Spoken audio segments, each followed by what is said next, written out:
What's up, Pilipinas? Ayan po. Maga na naman. Babangon na naman po tayo.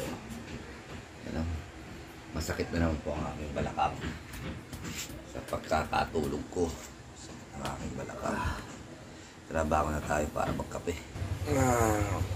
Tingnan natin yung lamesa ko, almusal. May tatlong pinapay. 1, 4, 3. Kasi sa akin isa.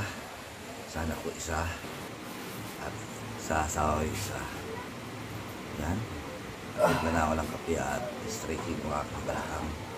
Nakikita niyo po, kaya po ang side effect ng matanda na.